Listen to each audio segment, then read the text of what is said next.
I am a rule of law guy. I respect the rule of law. When the Supreme Court issued the Obergefell opinion, that became the law of the land. Even to suggest that he's a rule of law person, it's just a platitude. Because it doesn't make sense to be a rule of law guy, because what if there is a legitimately unjust law? Like, I don't know, maybe slavery. Slave laws, and laws that permitted slavery, I would say that those were unjust laws. But to be a rule of law guy, back in the day, you would have had to have supported slavery, even if you have a moral objection to it. I think that's cuck behavior. I think that's pussy shit. I think that in a very obvious instance of absolutely heinous and evil behavior like slavery, you should have opposed it, even though it was the rule of law. Now, of course, he looks at the freedom for people to get reproductive health care as immoral based on his worldview, which is obviously why he lobbied against Roe v. Wade. So, like, to say you're a rule of law guy is literally just flowery rhetoric. It doesn't actually mean anything, because nobody is. It's a ludicrous position. Everybody has their own ideals, everybody has their own morality, and everybody's going to act throughout their day-to-day life on the basis of those things, either consciously or subconsciously.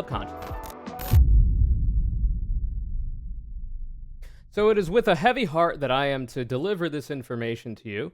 There has been a new House Speaker elected in the majority Republican Congress, that being one Mike Johnson. Mike Hawk is the other guy. Mike Johnson. Mike Dick has become the House Speaker recently. This is a bit old news by the time I'm covering it, but that's why you come to this channel. And he's kind of a not good guy. If you didn't know, for a while, McCarthy was the House Speaker, and the far right in the Republican Party and the slightly less far right in the Republican Party were battling about, trying to get his attention and have him be pandering to their priorities. The far right being Marjorie Taylor Greene, Matt Gaetz, people like that. And then the not as far right being like essentially Mitch McConnellites, but in the House instead of the Senate. So the one person that they needed to get to unite that party after McCarthy was ousted as House Speaker needed to be someone that both sides could get along with and would play ball with both. So they got literally Adolf Hitler 2.0, which is super cool. So we have a couple things here. If you didn't know a whole lot about him, we're going to be learning a little bit. It's not very good news for people who enjoy liberty, people who enjoy freedom, people who are a fan of the separation of church and state. It's a sad day for all these just queer people, women, and anybody with the capacity to give birth. It's a sad day for a lot of people. Pretty distressing news. So here he is, as he's just become House Speaker. What is this? Representative Mike Johnson, R. Louisiana, was elected and sworn in as House Speaker on October 25th, following a weeks-long stalemate over the speakership. Wow. So if this is probably at his swearing in, I'm assuming? I don't really care. Here it is. Brace yourself. A white man is going to begin to speak. I don't believe there are any coincidences in a matter like this. I believe that Scripture... Speaking of, by the way, his nomination and election to be Speaker. I don't believe there are any coincidences in a matter like this. I believe that Scripture, the Bible, is very clear. That God is the one that raises up those in authority. He raised up each of you, all of us. And I believe that God has ordained and allowed each one of us to be brought here for this specific moment in this time. This is my belief. Delusional. Like, actually fairy tale logic here. Like, I try not to come off as too tip milady, thanks for the gold, kind stranger, r/atheist on this program. But for one, the Reddit atheists were right. They just had bad optics. And that's why, they're kind of a joke. They were right, but they had bad optics. So I'm trying to have better optics. But, like, it is his delusional belief that there is a God. That's one. You could just end that sentence there. And two, that God lifted him up and all the other Republicans elected into Congress. I don't know if he feels that way about the Democrats elected into Congress or any independents they may be floating out about there. But certainly for him and other Republicans, he believes that God has lifted them up. God has given him the power to get into this position of power that he has. But, like, he legitimately believes this. And you could say, like, oh, what a wacky belief, who cares? This is just his personal belief. It shouldn't influence his politics and the policy positions he supports. Surely not. That could never happen. Nobody has ever involved their religious beliefs, their personal beliefs, with their politics and their political beliefs. That's never happened. But you can see how this is kind of dangerous, because this is inherently an anti-democratic line of thinking, right? Like, he believes it was not through the grace of the voters who voted him into the House, and then the members of Congress who voted for him to be the Speaker, that got him in that position. He believes superseding all of that It was actually the big man upstairs. That's not very democratic, for one, and for two, that kind of line of thinking gives himself an air of superiority past being elected and being a servant of the people, but rather being a servant of God and in a position of power, and therefore above, all you underlings, all you proletarians, all you average Joes. He thinks he's better than you. He believes he's in the position he's in as an elected representative and now the House Speaker because God decided that it was his right to be there, and you're in the position you're in because that's what God thinks you should be. So if you're working 40, 60-hour weeks just to put food on the table and keep the lights on for you, your family, and kids, that's what God has decided for you. But for him, he can wear his $100 suits and sit on his ass all day being a politician and lying to your face, and that's what God has decided he's supposed to be doing. And you can see how that would start to inform a variety of his thought processes, right? Because if he thinks that he's in this position because he's better than you, because God chose him to be in that position because he's better than you, that's why you're not in his position, well, then he probably thinks he knows better than you, and he probably thinks that if he was to put his policy positions into place, that would be what is best for you. And that's going to influence a variety of the policy position that he's going to have and the legislation that he's going to write and support. So we have another clip from a Sean Hannity interview of Mike Dick. So let's see what's up here. It's going to be talking on key issues, which, you love when Republicans start talking about key issues, the issues that really matter to Americans and the issues that Americans, by and large, certainly don't disagree with the Republican Party on. The left have come at you and come at you hard. Specifically, not hard enough, frankly. I'll give you two big issues. One on the issue, you once worked for the Alliance Defense Fund, a Christian advocacy group. Yep. And that, by the way, the Alliance Defense Fund, the ADF, he was a lawyer for that group. That group has been, by the Southern Poverty Law Center, labeled a hate group. And they support all manner of anti-queer stuff, all manner of anti-abortion stuff. It's not good. They've caused a lot of hurt in this country and also in other countries. Because I believe they also do missions around the world to try to influence other governments and stuff to go along with their views as well.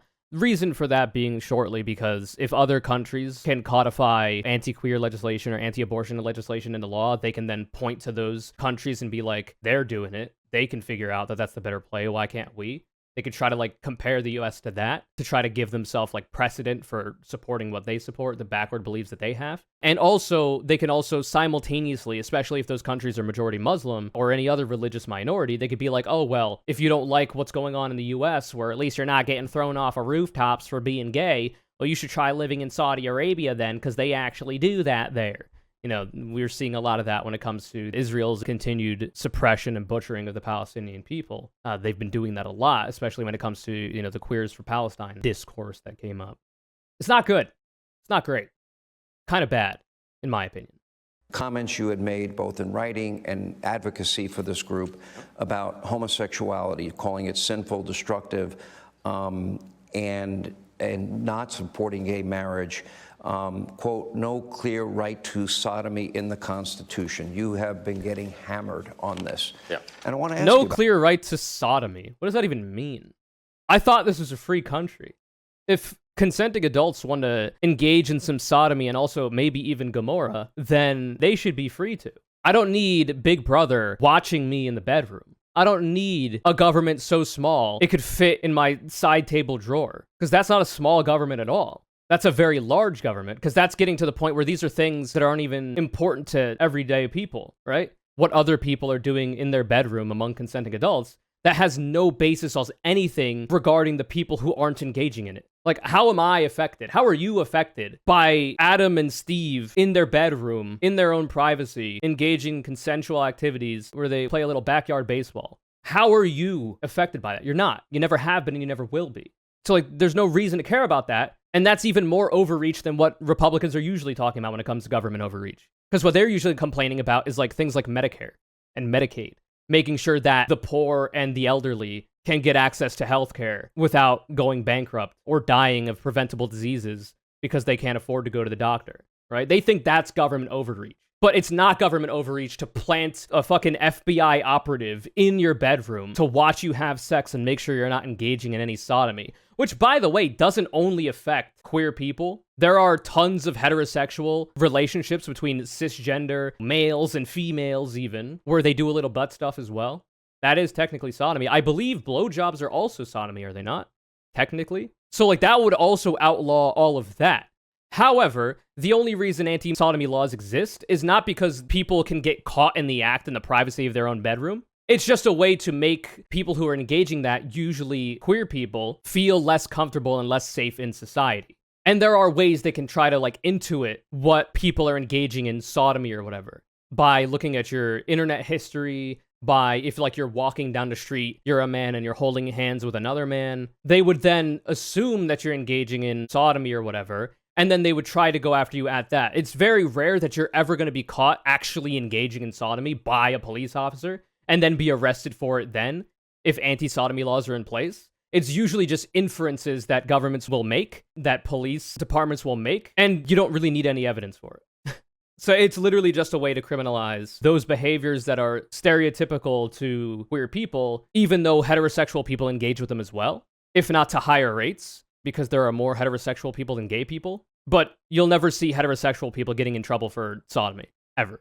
I want to know exactly, where you stand. Some of these comments were 15 years ago. I don't Surely even remember he's- some of them. I was a don't even litigator remember some of them. Surely he's moved from his positions then and become more progressive when literally being sworn in the other day, compared to this interview, or maybe even the same day, I'm not sure. This was posted on October 27th. Mike Johnson was sworn in on the 25th. So theoretically 2 days later, or more, depending on when the actual swearing in came in. No, it was the 25th. So, like, literally 2 days later, he's literally saying, God put me in this position. In his history, been a hardline religious activist in the legislature. Surely he's progressed a bit past those views 15 years ago. was called upon to defend the state marriage amendments. If you remember back in the early 2000s, I think it was over 35 states, somewhere in that number, that the people went to the ballot in their respective states and they amended their state constitutions to say marriage is one man, one woman. Well, I was a religious liberty defense lawyer and I was called to go in and defend those cases in the courts. That may or may not have been while he was a lawyer for the hate group Alliance Defending Freedom, by the way. It likely was. Very Orwellian name, that. Let me say where I am. Anybody that knows me will tell you this is true. I am a rule of law guy. I made a career defending the rule of law. I respect the rule of law. When the Supreme Court issued the Obergefell opinion, that became the law of the land, okay? I respect the rule of law, but I also genuinely love all people, regardless of their... Do you, though? Do you? Ain't no hate like Christian love, brother. This is like the insidious nature of a variety of religious people, where they pretend to love all people, but the way that they love all people is not accepting people as they are. It's like they're condescending in their love for people, in that they think they can fix, quote unquote, anybody who's doing anything that they deem to be against their religion. That's usually how that works. But even to suggest that he's, a rule of law person is absurd, because Roe v. Wade was law of the land, but he lobbied for it to get overturned pretty extensively. And then it did get overturned. So Roe v. Wade was literally rule of law. If you're a rule of law guy, that means nothing if you're willing to try to overturn those laws. Like, it's just a platitude. Because it doesn't make sense to be a rule of law guy, because what if there is a legitimately unjust law, right? Like, I don't know, maybe slavery. Slave laws and in laws that permitted slavery, I would say that those were unjust laws. But to be a rule of law guy, back in the day, you would have had to have supported slavery, even if you have a moral objection to it. I think that's cuck behavior. I think that's pussy shit. I think that in that instance, in a very obvious instance of completely immoral behavior, of absolutely heinous and evil behavior like slavery, you should have opposed it, even though it was the rule of law. Now, of course, he looks at the ability, the freedom for people to get reproductive health care as immoral based on his worldview, which is obviously why he lobbied against Roe v. Wade. So, it doesn't mean anything. To say you're a rule of law guy is literally just flowery rhetoric. It doesn't actually mean anything. If you're willing to change the rule of law and then follow that new one, you're not really a rule of law guy, because nobody is. It's a ludicrous position. Everybody has their own ideals. Everybody has their own morality. And everybody's going to act throughout their day-to-day life on the basis of those things, either consciously or subconsciously. It's foolish to assume otherwise. It's naive to assume otherwise. But they want you to be naive. They want you to have the wool over your eyes and believe that they're just doing what the law says. Because if that was the case, they wouldn't have a multi-decade-long project of packing the Supreme Court and all courts lower than it with conservative activist judges so that they can change the rule of law. with the Federalist Society. If they were rule of law guys, they wouldn't even run for office. Like, what are you running for office for other than introducing new laws? You're likely also going to try to target laws that you view as unconscionable. You're not a rule of law guy at that point. It's like, why are you even running for office? Why are you trying to hold public office? If you're a rule of law guy, you just stay out of it. You just wouldn't be elected. Because the laws are what they are, what are you going to do if you get elected? You're not going to change them, because that's what they are. Like, it's stupid. It's fucking dumb. It's just platitudes. And also saying he loves all people is also platitudes. Because clearly he doesn't. And we'll get into why. When the Supreme Court issued the Obergefell opinion, that became the law of the land, okay?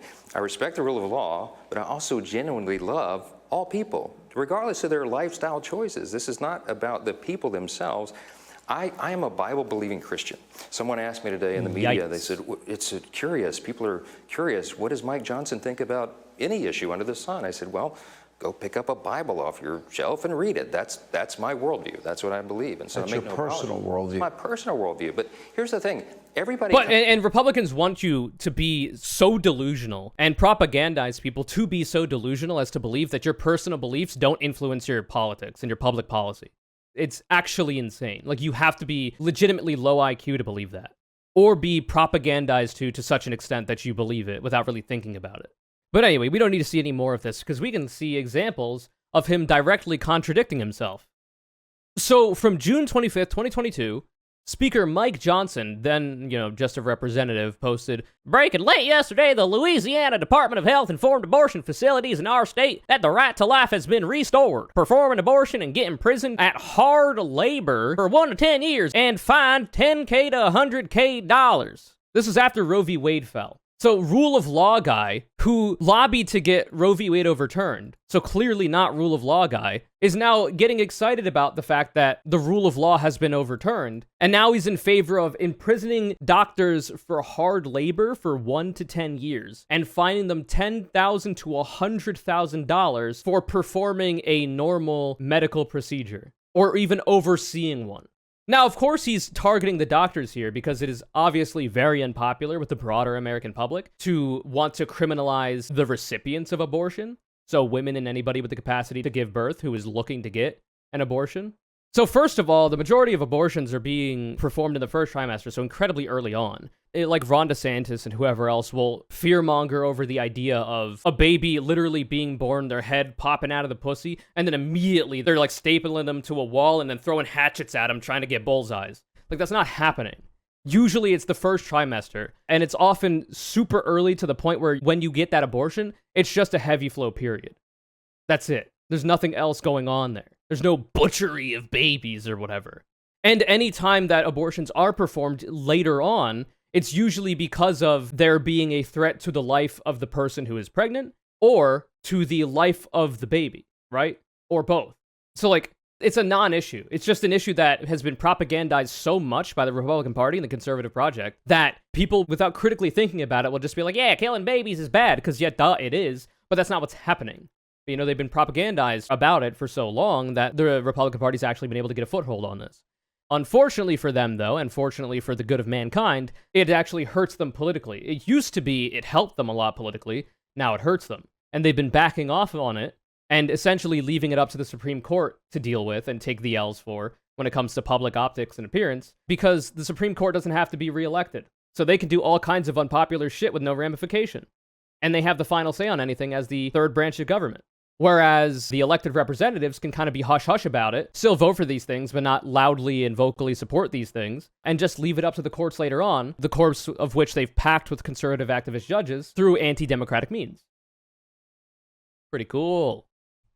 Also, from Vanity Fair's surprise, Mike Johnson once worked with a conversion therapy group that claimed it could turn gay people straight. So we all know, if you watch the channel for any length of time, conversion therapy is literally just torture. No medical organizations, professionals have ever endorsed it as a form of actual good therapy. They've all found it to be essentially torture, at the very least abuse.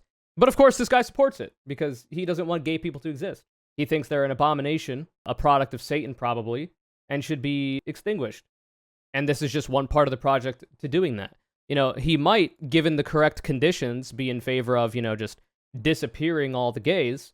But that's not as politically expedient. It's becoming, unfortunately, a little bit more politically acceptable in the Republican Party. the further right that it drifts. He also blamed the fall of the Roman Empire, brother, on, quote, rampant homosexual behavior. Just to let you know how sane this guy is, he's a fucking return poster. Look at this nerd. I want this twink obliterated in the polls. Get him out of there. The hell is this? You're telling me that this guy's straight? Another day, another horrifying revelation about Speaker Mike Johnson and the very anti-gay things he said and did before becoming House Speaker, this time involving a conversion therapy group that claimed it could turn gay people straight. CNN's K-File reports that prior to his political career, Johnson gave legal advice to Exodus International, a leader in the, quote, ex-gay movement that, in its own words, promoted, quote, the message of freedom from homosexuality through the power of Jesus Christ, and provided, quote, support for individuals who want to recover from homosexuality. You know, you'll be hearing some echoes at this point. You'll be seeing some reflections of this in the modern day when it comes to how the Republican Party is pushing so-called detransitioners and anti-trans queer people. There's a lot of similarities between the current anti-trans hysteria and the way that the anti-gay hysteria was in the past. It's just that because of Obergefell and gay marriage being legalized, anti-sodomy laws being made illegal through Supreme Court precedent, and generally, you know, social opinion on gay and queer people becoming more and more accepted as time has gone on, you know, in concert with those things and a variety of other things. It's just not acceptable to target gay people in that way, at least not openly. They still do, just they try to be hush-hush about it. It's just that trans people are the acceptable minority target because you don't get hurt for it that much politically because they're a super minority of people. They don't have a lot of direct advocates in Congress and politics, so they don't have a lot of people to directly fight on their behalf of like actual trans people in Congress, and the amount of pro-trans people in Congress that are not trans themselves is lower than you would want as well. In addition, Johnson reportedly partnered with the organization on a wildly evil event started by the Alliance Defense Fund, the socially conservative legal advocacy group he worked for, called the, quote, Day of Truth, which was meant to be a counter-protest to an event designed to bring awareness to the bullying LGBTQ plus people are subjected to. Promoting the event in 2008, Johnson told a radio host, quote, I mean our race, the size of our feet, the color of our eyes, these are things we're born with and cannot change, which is actually not true, by the way. Race is a social construct. It shouldn't have any bearing on anybody's life past any kind of cultural stuff that are positive, you know, in reference to it, like, you know, food, music, etc., etc. And usually that's more regional than anything. It doesn't seem to be very useful. The only use it seems to have past those kind of more positive things is the oppression of people that, you know, other people of other races don't like. So that's not good. The size of our feet, there are definitely, there's like that leg lengthening surgery that you can get if you're a manlet and you're getting height mogged by your friends. You can actually do that. So I'm sure there's probably a way to make your feet appear a little bit bigger. You know, maybe use synthol injections or whatever, like the people do to get really big artificial muscles, you know, like muscle bob buff pants. The color of our eyes, well, you can wear contacts. I don't know if there's a way to directly change the color without contacts, but I mean, we could probably get there at some point in time. These are things we're born with and cannot change. What these adult advocacy groups, like the Gay, Lesbian, Straight Education Network, are promoting is a type of behavior. Homosexual behavior is something you do. It's not something that you are. Which is not true, and I'm pretty sure this guy would probably not extend the same logic to heterosexual behavior, because he probably just believes that it's natural and that's the way God wanted people to act, or whatever. So he just thinks it's a given. He thinks that it's not a thing that you even think about. It's just a thing that occurs naturally. But homosexual behavior is very natural, actually. Not even just in the human species or primitive humans, but also in a variety of animal species in the animal kingdom. There's a lot of animals out there getting up to a lot of gay shit with less sophisticated intellects and less sophisticated societal structures. So the idea that these things only happen because of social influence, because of people advocating that it be the case or whatever, is ludicrous. It falls flat on its face, even with naturalistic arguments, right? Stupid. But, you know, they prop it up as a very simple gotcha that isn't actually one if you think about it for more than 2 seconds. But the idea that homosexual behavior is something you do and not something that you are is ludicrous based on the same logic that he would probably use for heterosexual behavior. And even then, I don't care, right? If it was literally a choice, I don't care. I don't care what consenting adults are doing in the privacy of their own homes. I don't care if I see 2 cis men walking down the street holding hands and even, you know, giving a peck on the cheek. I don't give a shit, because I see heterosexual people do that every day. I see heterosexual people do that more often. There's no difference between either of those two things. For me, it doesn't affect me in any other way. Also in 2008, he said in an interview, quote, "Some credit to the fall of Rome to not only the deprivation of the society and the loss of morals, but also to the rampant homosexual behavior that was condoned by society." He thinks the fall of Rome was because of degeneracy, everybody. Where have I heard that before, that the fall of a variety of civilization has been caused by, quote, degeneracy, which in this case he believes is homosexual behavior. I would imagine also interracial marriage will fall under that. He would definitely have supported laws against interracial marriage if it was more politically expedient to do so. I have no doubt in my mind. I would bet any amount of money on that.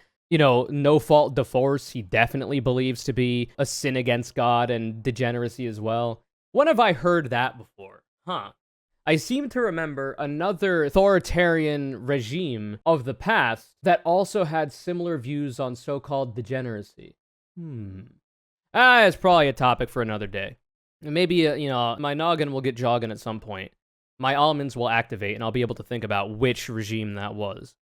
Wayne Bezin, the executive director of Truth Wins Out, told K-File the, quote, Day of Truth event, quote, directly harmed LGBTQ youth. And of Johnson, he said, quote, "This is someone whose core was promoting anti-gay and ex-gay viewpoints. He wouldn't pander to anti-gay advocates. He was the anti-gay and ex-gay advocate."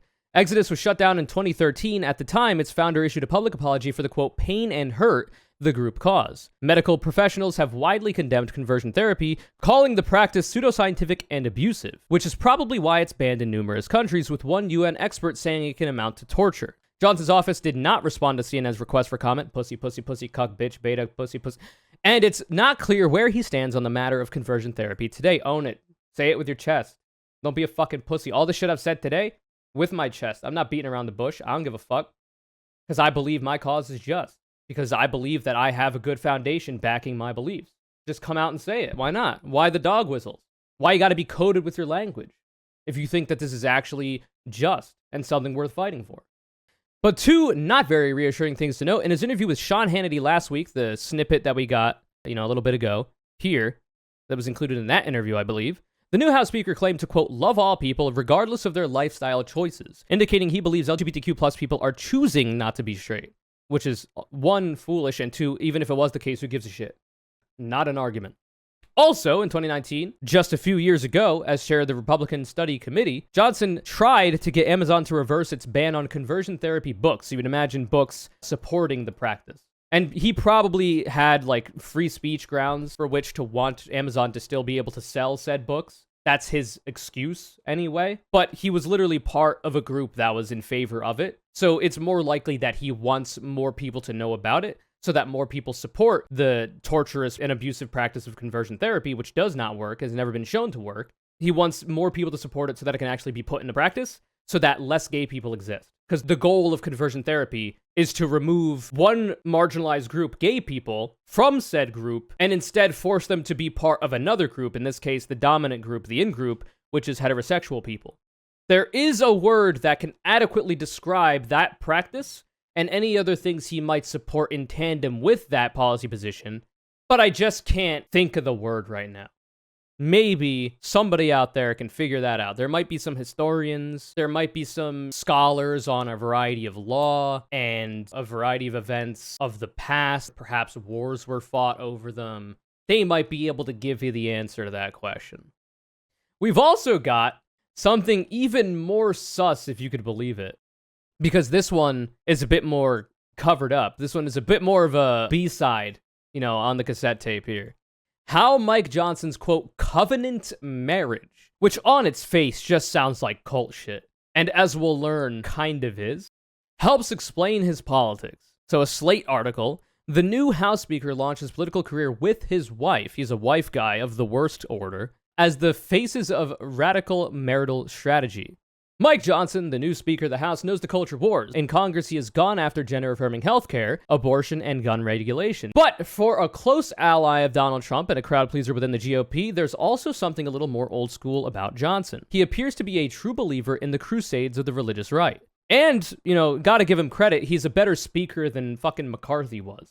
He's a bit more charismatic than McCarthy was, and he has given sermons at churches before, so he knows how to work a room and a crowd a little bit better, which just makes him more dangerous. Especially considering McCarthy was having active friction with the super far right in the Republican Party, like Matt Gaetz, like Marjorie Taylor Greene, Whereas Mike Johnson is more supported by those people. So not only would he be potentially more effective rhetorically, he might be more effective in terms of getting legislation passed because he's going to get more of the far-right people willing to support his heinous shit or, vote for other heinous shit that he supports. Now, maybe he'll get some friction from the more quote-unquote moderate, less insane Republicans, which do exist, just not in any major way. But there are a fair amount of them that would break with the super far-right, the just far-right. Not good. The evidence for his religious conviction is plentiful. Johnson, a Southern Baptist, hosts a podcast with his wife that provides, quote, analysis of hot topics and current events from a Christian perspective, so a wrong one, often dismissing the concept of separating church and state. The point of the Establishment Clause, he insists, is to protect religion, not to create a firewall between the church and the state, which is just cope. He's coping. He's coping hard. He's overdosing. He often gives sermons of a political nature at churches. And, to suggest that he thinks that the Founding Fathers are fucking dumbasses. He has no respect for the thoughts of our very enlightened Founding Fathers. He thinks they were wrong when they thought that there shouldn't be a state religion, even though the Revolutionary War was fought in part to avoid there being a state religion enforced upon them by the king, by the crown. He often gives sermons of a political nature at churches. He was once tapped to be the dean of an ill-fated Baptist law school, R.I.P. Bozo, aiming to produce religiously motivated conservative lawyers, so activist lawyers and judges who would legislate from the bench, especially if they cannot get elected through popular election, which is the project of the Republican Party in the modern day, and also a project this guy supports because he was in favor of Roe v. Wade being overturned, even though he states he's a rule of law guy. And he served on the Southern Baptist Convention's Ethics and Religious Liberty Commission board from 2004 to 2012.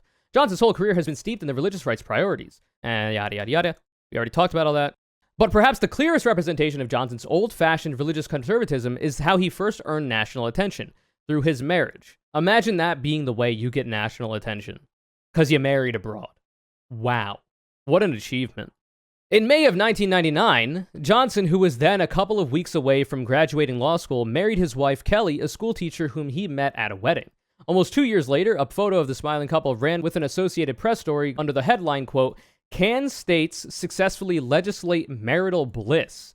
What in the fuck does that mean? Please God, can the goddamn government force my wife to love me? Please, I need all the help I can get.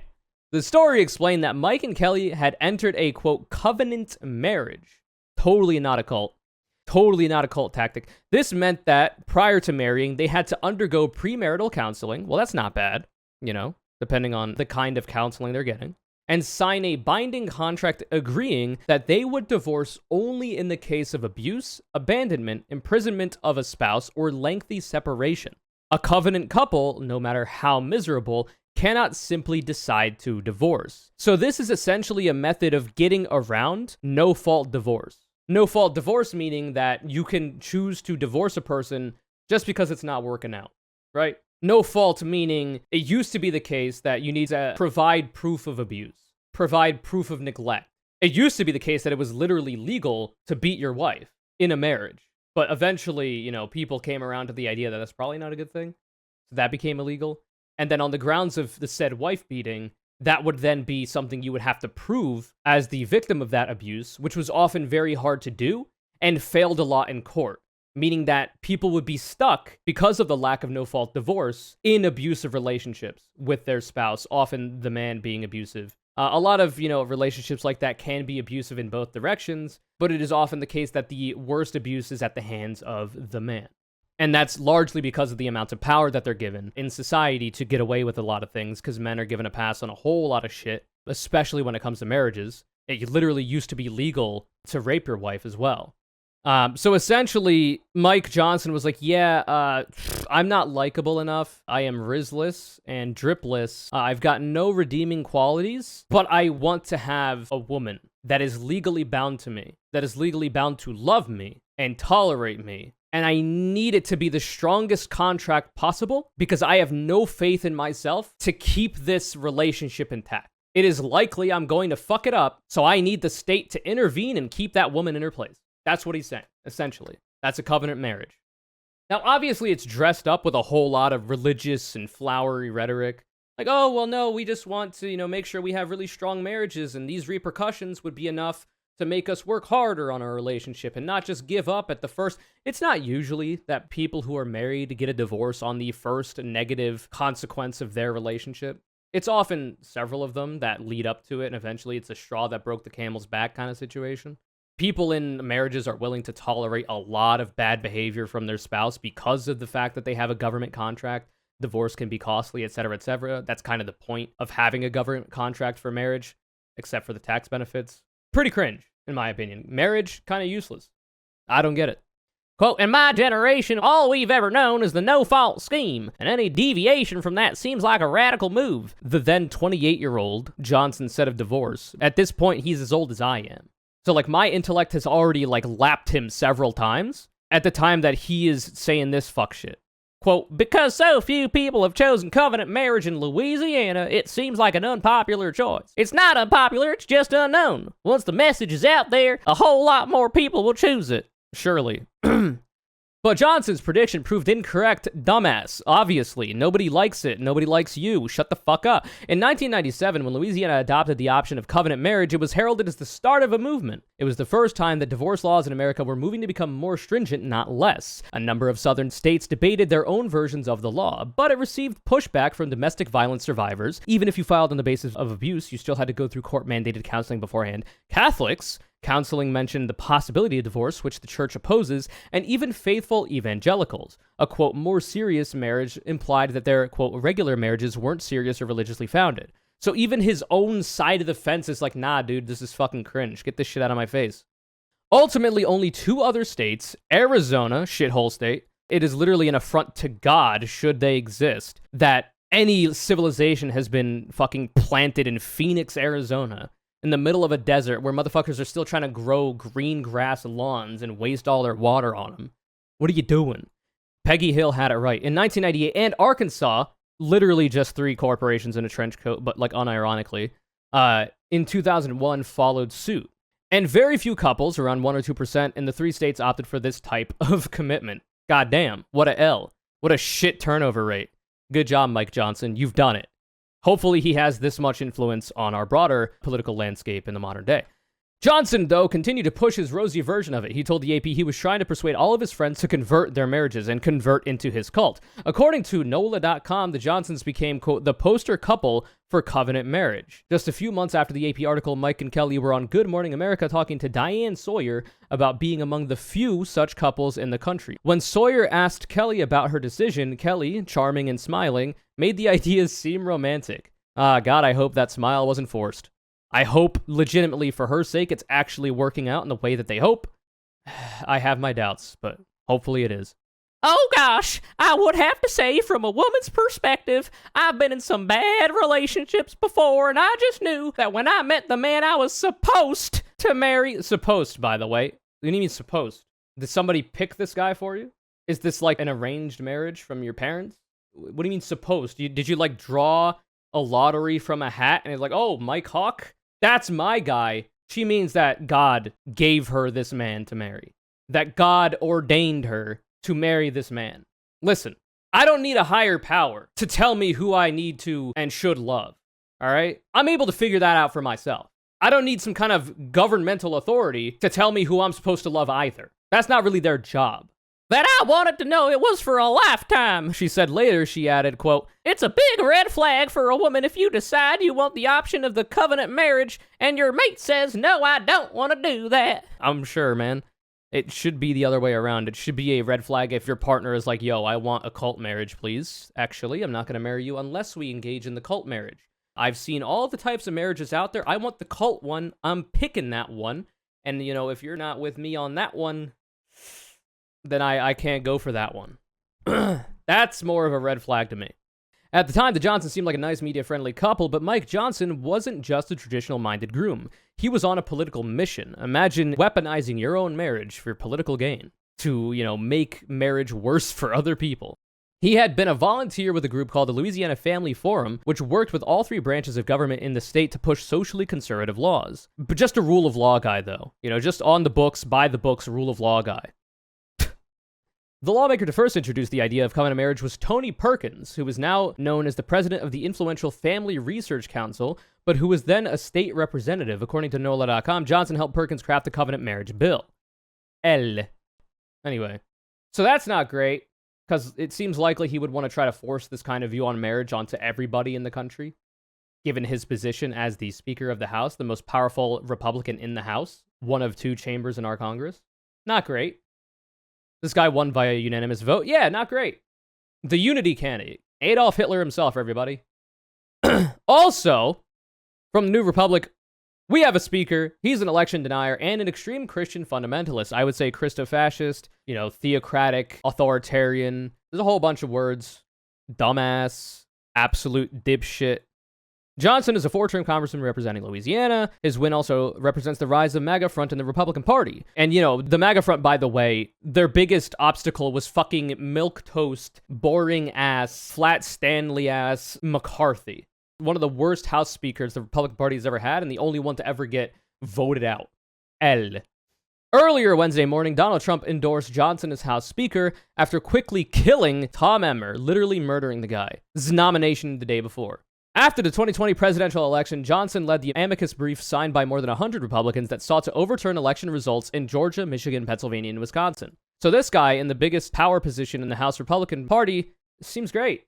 The party that wants to subvert democracy using the courts, the third branch of government, judicial branch, that are unelected, and realize that that's their only path to power, even though they've done all manner of undemocratic shit, like gerrymandering, voter suppression in House races, local races, Senate races, federal elections for the president, like the Electoral College, just a participation trophy for fucking losers, the Republican Party that lose the popular vote. They just don't want you, man. The people, they just don't want you. But you keep winning because you get a participation trophy. Somehow. Even in spite of all that anti-democratic shit, surely this guy's not going to be trying to undo elections and democracy. Surely not. He just signed this amicus brief because it was a thing to do. He was feeling froggy one day. He was like, why not? I'm not signing a lot of amicus briefs. I'm going to sign off on this one. I got a free schedule. I'm trying to see what's up. I want to be part of something. Yeah, me when I support the rule of law, yeah. And he publicly bragged that he did it because Donald Trump called him up. President Trump called me this morning to let me know how much he appreciates the amicus brief we are filing on behalf of members of Congress. Indeed, quote, this is the big one. Believe me, we will be intervening in the Texas plus many other states' case. This is the big one, folks. I call it the whole enchilada. Our country needs a victory. On January 6, 2021, as hordes of rioters stormed the Capitol, 139 Republican representatives, 2/3 of the entire party, voted to dispute the Electoral College results. Because, literally, the Electoral College, at this instance, the anti-democratic construct that it is, that has allowed for the Republican Party to lose the fucking popular vote but still become president so many times, it was not enough to get them to defeat the actual walking carcass that is Joe Brandon. They had to dispute it. Because obviously that anti-democratic measure fucked up too. Imagine taking that big of a fucking loss. Jesus. The New York Times described Johnson as key to this effort, calling him the, quote, most important architect of the Electoral College objections. Johnson convinced his colleagues, based on his expertise in law, that the way to object the rules was on the grounds of, quote, constitutional infirmity. Many states changed election rules during the pandemic, allowing mail-in ballots and early voting systems without approval of state legislatures, which Johnson argued was unconstitutional and could be used to reject the results from those states. Didn't turn out to be the case in any form whatsoever. So another L, another wrong opinion. And also, mail-in ballots should be literally universal. Federal elections, state elections, local elections. Why not? All mail-in ballots do is enfranchise more people into the voting system. That's it. Why are you against that? Wouldn't you want more people to vote so that there's more people to vote for you, Mike Johnson, and get you elected? Why are you afraid of more people voting? It doesn't make sense. The whole point of running for elected representative position is to get as many people to vote for you as possible, more than your opponents, so that you win. Why are you trying to get less of them to vote? The whole reason is because they cannot win popular elections. The idea that we don't have universal mail-in voting already is anti-democratic and a way to suppress turnout. Also, voting day is not a federal holiday. And even if it was, that doesn't mean all people get off to vote. So a variety of people who are working jobs at the time that voting hours are, if your employer is nice, you might be able to take some time off without penalty to do it. Yeah, and it's on a Tuesday in the middle of the week. That is literally just an effort to make it so that less people vote as well. That's why Republicans oppose having a national voting day that gets people off work for, right? have it on the weekend as well. The fuck? Working on the weekend like usual. Make sure people aren't. Tuesday shouldn't be on a Tuesday. That's actually really good. If we were in Britain, which is just a devastating reality that I don't want to think about, so I won't. Johnson is also an evangelical Christian who has said, quote, "My faith informs everything I do." Even though in this recent interview he says that, it's just his religious personal beliefs. But, he's a rule of law guy. He doesn't let it affect his politics, his public policy crafting, obviously. Obviously not, surely. That may include his history of using extreme homophobic language. Well, I use also extreme homophobic language as well, but just probably not in the way that this guy's using it. CNN uncovered some of his previous rhetoric, which includes calling homosexuality, quote, inherently unnatural and a, quote, dangerous lifestyle. Dangerous to who? You? Because you worry you might be turned gay by seeing an oiled-up, muscular man? Kind of a you problem, man. That would lead to legalized PDF-philia and could destroy the, quote, entire democratic system.